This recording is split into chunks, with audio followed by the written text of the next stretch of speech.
We are starting to get some clarity in the House as well. I mean, it is crazy that at this point we don't know that the GOP certainly has control, but after some results that came in yesterday, it looks very, very likely that they are going to be able to clinch a very narrow majority in the House, much different picture than what they thought they were going to be bringing into the next Congress. So let's go ahead and put Dave Wasserman's tweet up on the screen. This is from 2 days ago, so this is where things did stand. He says, new House math, Dem called or likely they had 213 seats. Yep. Republicans called or likely 217 seats. Remember, majority is 218. So he's already got Republicans really knocking on the door at 217 and then 5 toss-ups. So that would mean that Democrats would have to run the table in all 5 of these toss-ups. Those would be Arizona 1, Arizona 6, California 13, California 22, and California 41. So 2 seats in Arizona, 3 seats in California. And again, at that point, those were all toss-ups. And the idea was, Dems, you got to win every single one of these in order to get to 218. Now, there are some other potential fringe scenarios on the board. Lauren Boebert looks like she's going to hang on in Colorado. That one's probably going to go to a recount. Is there a chance that once ballots are cured and whatever, a theoretical possibility that the Democrat comes from behind? Yes. Would you count on it? Absolutely no. So there are some other potential scenarios.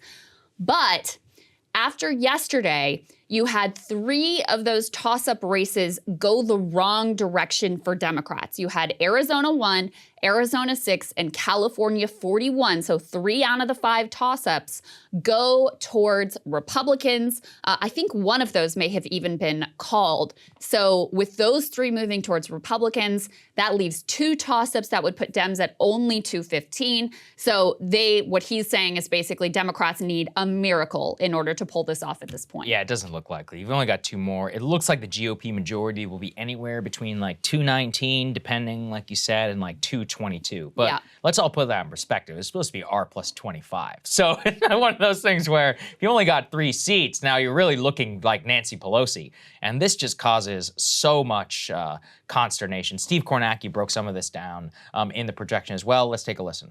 218 seats needed for a majority in the House, and we are now estimating that Republicans will finish with 219. That is down from our previous estimate, which had them at 220. And I would stress the margin for error here is plus or minus 4 seats. So why does that matter, though? And I think it's a little bit different than control, which is that when you have the majority, as long as you can get the speakership, you still control the committees. You have the discharge ability over Congress. On the big votes, it will matter, but the day-to-day running of the House, it will still shift towards the speaker, presumptive possible speaker, Kevin McCarthy, which we will get to if it's not all presumptive, as I might have been laying out. So the point is that it will be hell for GOP leadership, but the day-to-day action of the House of Representatives, if they have that slight majority, it will still be in their control. If you're speaker, you control what comes to the floor. Exactly. And that's ultimately what matters. Now, how successful is Kevin McCarthy going to be at wrangling this caucus? Right. I mean, I do not envy. If he ends up as speaker, which is a big if, and like Saagar said, we'll get to that in a minute. Woo, I do not envy him that task, because whereas Pelosi really sort of like whipped the dissident progressives into line, and they more or less went along with basically everything that Democratic leadership ultimately wanted, and their more sort of like moderate blue dogs mostly went along as well. The Republican caucus is a different beast. The Freedom Caucus, I mean, they are much more willing to sort of buck leadership. And this goes back even to like the Tea Party days. I mean, think about John Boehner and the headaches and heartburn that he got from the Tea Party wave of new Republicans. And you've got Marjorie Taylor Greene's of the world, Paul Gosar. It looks like Lauren Boebert's going to be back. You've got a real group of people who are willing to cause a lot of problems for their own leadership. So good luck, Kevin McCarthy. I think this is going to be a very difficult caucus to manage. The other thing that Daniel Neshanian over at Bolts Magazine is pointing out is that, if you have this bare majority of like 2 seats, that means any sort of vacancy can throw your majority into doubt or make it so that you don't have the majority of votes ultimately on the floor. And he pointed out that, I mean, there is almost never not some vacancy. Yeah, people die. You're talking about 435 members. Like something's going to be going on. Somebody's going to be sick. Someone's going to die. Someone's going to retire. Like that's going on all the time.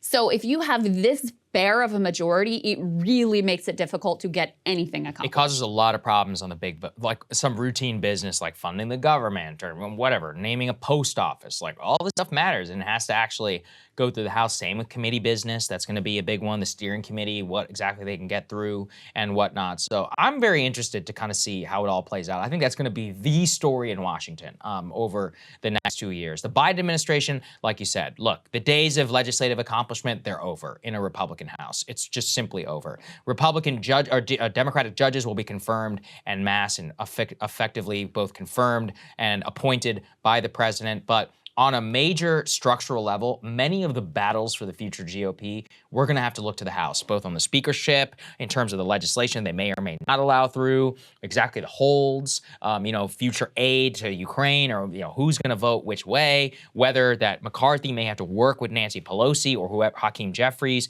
to get 20 or 30 votes to fund some legislation. That was always humiliating for Boehner whenever he would have to go to Pelosi. And the thing is, though, is that the Dems would almost always certainly give the Republicans, like the centrist Republicans, what they want, rather than them cave to like Marjorie Taylor Greene's demand on some legislation. Although who knows, then they can also extract a fair price for giving it over. So it's going to be very interesting to see how that works. It gives the Democrats more power in the House. And it also gives, the House Freedom Caucus and the Marjorie Taylor Greenes a lot more power too. So, I mean, you saw the way Joe Manchin used the narrow majority that Democrats had. I mean, the basically 50-50 situation that Democrats had to extract all kinds of things and really hold up the process. So a concerted group of just a handful of members in the House can really kind of run the show. And ultimately, when you're talking about Republicans having the House, Democrats having the Senate, Democrats having the presidency, the likelihood that these groups, these parties are going to be able to come together on any significant legislation, I think pretty slim. We looked at some of the history of the last time a House majority was this small. There was actually a period in, 2001 to 2003 under George W. Bush where there was a very, very narrow Republican majority. But you have to go all the way back to Eisenhower in 1952 to find the last time a House majority was as small as 221. They had apparently gained 22 seats from the Democratic Party. They gained a majority of the House, but Democrats had almost 250,000 more votes thanks to overwhelming margins in the South. That would be, that narrow majority they had then would be the last time the Republican Party actually won a majority in the House until 1994. We're very used to this idea that it just flips back and forth and it's always a new wave election and the country is really closely divided. Easy to forget that Democrats had a lock on the House for a very long time and very large majorities, especially under FDR. So in any case, that's the history of that. There was another one, I kind of got a little bit obsessed, Saagar, with the history of this.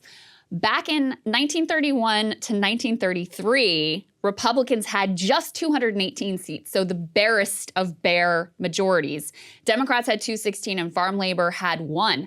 And the reason they were able to gain such a small, thin, the barest of majorities was because, think of how crazy this is. Before the first day of Congress, so after Election Day, before they were sworn in, 14 members of Congress died.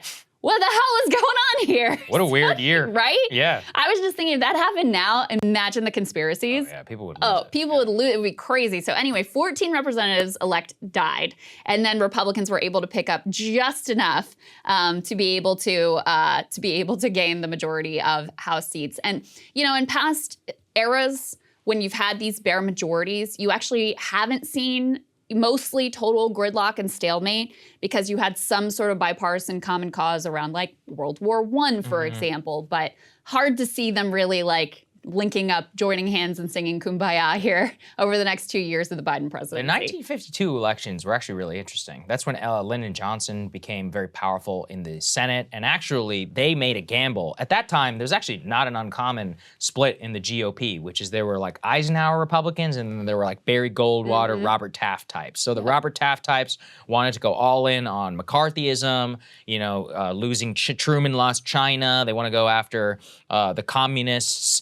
and they're much more isolationist, anti-Marshall Plan. Eisenhower much more makes peace with the New Deal. And so at that time, Eisenhower would actually rely on Johnson and the Democrats to deliver some of his votes, even though Robert Taft and his own party were going to go against it. So not entirely uncommon. There was some cross-coalition cutting and all that stuff. One of the ways the Democrats actually became popular is they were like, well, Eisenhower is so popular, we don't want to be oppositional to him. We'll let the idiot Republicans like Robert Taft get the baggage of that. So anyway, in terms of coalitions and all that stuff, not uncommon in American history. Fortunately or unfortunately, the reality of modern politics is all of the ideological sorting has basically occurred. So again, there are issues where there is theoretical agreement, even on something like potential child tax credit. I mean, you had like Mitt Romney's and Marco Rubio's of the world floating something. But, you know, you look at something like tech legislation where there's been bipartisan collaboration. You look at something like a stock ban where there's been bipartisan collaboration. There are theoretical issues where you could have a bipartisan majority. Do I think we're going to see any of that? Very unlikely. Hey guys, ready or not, 2024 is fully upon us now. And Saagar and I have been brainstorming ways that we can really up our game for this critical election. Yeah, we rely on our premium subs to expand our coverage, to add staff, to upgrade the studio. We just want to give you the best independent coverage of this election, which is possible. So if you can help us out, become a premium subscriber today, breakingpoints.com, or the link is down here in the description video. It really means the world to us. And if you like what we're all about, this is the best possible way to keep us 100% independent, working only for you.